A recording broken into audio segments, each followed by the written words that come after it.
Hey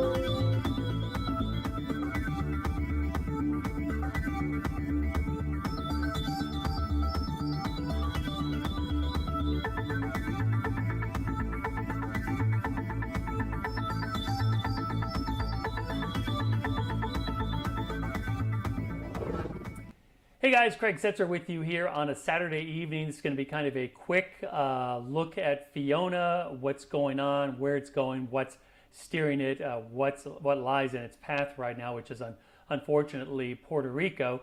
But let's get right into it and start talking about it, so I won't take a lot of your time on a Saturday. That's the latest advisory, by the way, scrolling on the bottom of the screen there. And I always like to start the videos with just kind of who's being impacted, who's not, because if you don't care about anything else, you just want to know it's not coming to you. Let's get to that first. So we'll talk about, first off, the areas that are potentially being impacted. Of course, it's Puerto Rico there. There is Fiona just to the southeast now of Puerto Rico and expected to move to the northwest and crossing Puerto Rico during the day tomorrow. So high tropical threat here, and when we get into this high category, it means that you should be making preparations for hurricane conditions, and hurricane conditions are possible across parts of the U.S. and British Virgin Islands tonight, and then during the day tomorrow across Puerto Rico, and then possibly tomorrow night and Sunday on the eastern and northeast portions of the Dominican Republic there.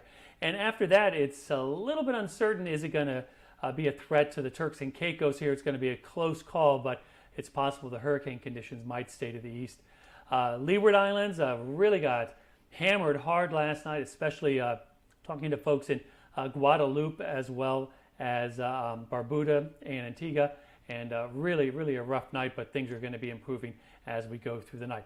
After that, and nobody else is really under any threat condition. The rest of the Caribbean is quiet, Cuba as well as the Gulf and the east coast of the U.S. There is some threat there, but that's right at the end of the 5-day period there, and that is for Bermuda going forward. So here's the latest advisory as of 5 o'clock. Winds at 60 miles an hour there, and the movement is to the northwest. There's the 60-mile-an-hour winds moving west-northwest now.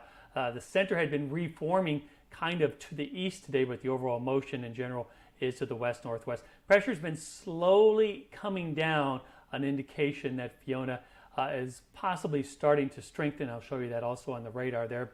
That looks like it's starting to take place 70 miles as of 5 o'clock south of St. Croix.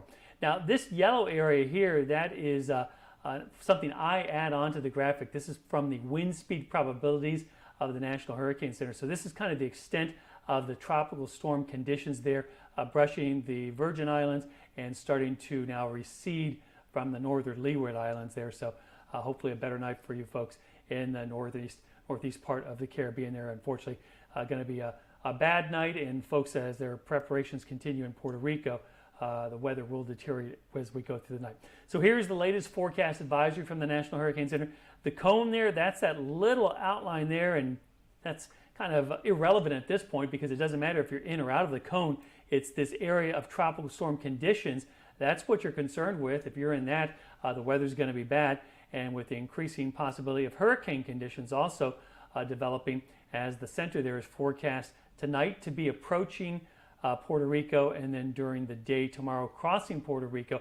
It has the possibility of intensifying until it reaches the island to Category 1. Intensification might pause as it's crossing the island, and then it's on to the northeast. Now this red area here, that's the threat for hurricane conditions there, and you can see it starts to increase, especially as the center moves off of Puerto Rico where the intensification is expected.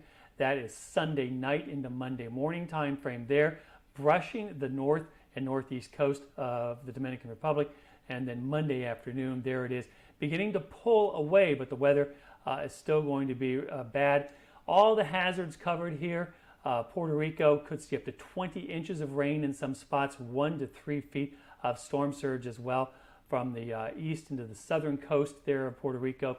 Also, U.S. Virgin Islands and British Virgin Islands there could see 1 to 3 feet of storm surge, as well as the wind hazard here being tropical storm to also hurricane force, especially across Puerto Rico. That's the Monday position there. Let's move on forward here into the Tuesday. So there's Monday night, closest approach, Monday night and Tuesday to the Turks and Caicos.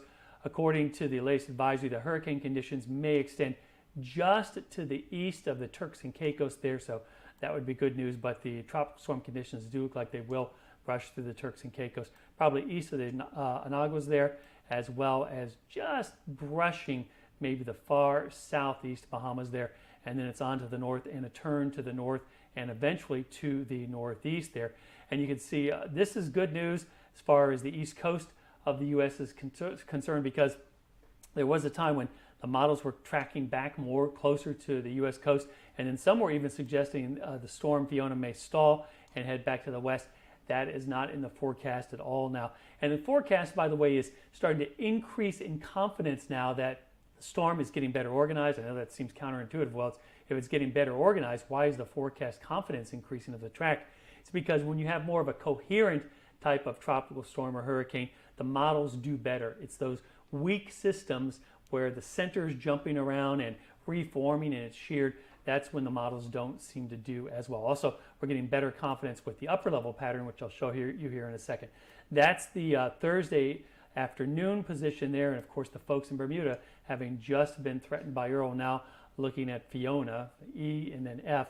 And so folks in Bermuda obviously will be paying a great deal of attention to this. Hurricane warnings for Puerto Rico, tropical storm warnings in effect for the British Virgin Islands, the U.S. Virgin Islands, as well as just a few of the remaining islands in the northern Leeward Islands there, and also a hurricane watch and tropical storm warning now for much of eastern parts of the Dominican Republic there.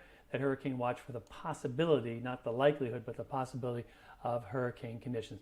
All right, so here's the latest radar and satellite loop. First off, the satellite loop, and you can see one thing of the things that we hadn't seen. Remember, this was a very sheared system here. We had kind of this implied westerly shear, which was keeping the storm lopsided there.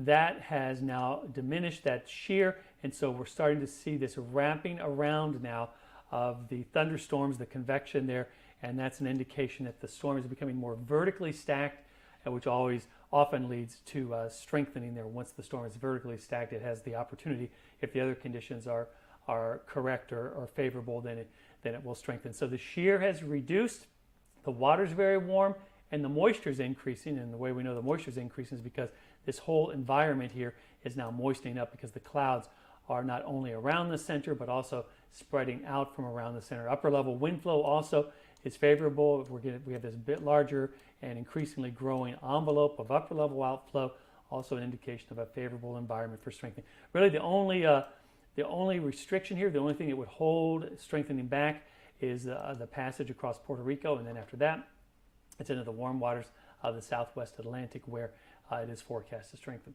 Here is the satellite with the radar from San Juan overlaid, and once again you can see there is that center now becoming more well defined, showing up in the radar. In fact, it's almost taking on what we would call an eye-like feature. Typically we refer to eyes when they show up in the satellite imagery, but on the radar we can have an eye-like feature there, and you can see that's starting to take place. So all the indications of strengthening there, and some of these outer squalls now racing through the Virgin Islands as well as Puerto Rico, and the weather beginning to improve, though still stormy there. That's out of the radar range, but stormy there in the northern Leeward Islands.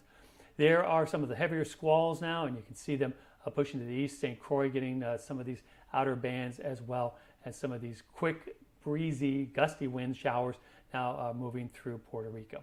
So let's talk about the steering pattern here and what's going on across the Atlantic. We've had this big area of high pressure that has been draped across much of the Atlantic now. And here is Fiona down there, and you can see this blocking high that has been draped across the Atlantic has kept Fiona moving to the west. But that high is going to begin to weaken here, this high right here. And so as we go forward into time, there's the time up there in the upper left-hand corner. As we go forward into time here, you'll watch this blocking high fades. This high over here in the eastern Atlantic remains strong. This high here over the Gulf remains strong. And if this blocking high were not going to be getting out of the way, then Fiona would just keep moving on to the west and eventually to the northwest. And obviously we would be very concerned here in Florida. But the computer model's in good agreement that that blocking high begins to fade out. There we are tomorrow morning, Sunday morning, and Fiona moving slowly now to the northwest across Puerto Rico as that block begins to fade. And then here we go into Monday morning. And now there's just a little bit left of that blocking high, kind of nudging right there. So still likely some northwest motion here from Fiona, but the blocking high continues to erode. There's just, and it almost doesn't even show up here, just a little bit of a disturbance there that's helping to erode that blocking high. Then as we go on into Tuesday, we start to see a weakness in the block, definitely an opportunity now for Fiona to start moving more northward or turning to the north. That's Tuesday morning. And then on into Wednesday morning, that weakness becomes more pronounced now. So this high over here not having an influence, this high over here beginning to have more of an influence, or at least maintaining its influence because of the flow around that high there. And you can see Fiona now starting to lift to the north. And then by Thursday, we've got a pretty strong jet stream dip coming in. And it looks like the timing is going to be perfect for Fiona then to be lifted to the north and eventually turn on to the northeast. Really no reason to think that this is not going to happen. This looks very likely to happen. There's going to be some finer tuning in the details, especially with respect to the intensity as the storm comes across Puerto Rico during the day tomorrow, and then how close it gets to the Dominican Republic as well as the Turks and Caicos. Those are little wobbles and things can sometimes make a big difference in that part of the forecast track. But the overall forecast track confidence continues to grow. The intensity confidence continues to grow as well. The uncertainty, once again, as I mentioned, was is it going to be a hurricane when it reaches Puerto Rico or a very strong tropical storm? The differences may not be that much. Hurricane conditions will likely be, at least in some ways, experienced on Puerto Rico. So that's the latest on Fiona there, and hopefully you enjoyed our chat today. If you did enjoy the video, the Tropical Tracks video, be sure to like. They say liking's good, so go ahead and like, subscribe, and get the notifications if you'd like updates in the future. But that is all for tonight. I'll have another update on Fiona on Sunday.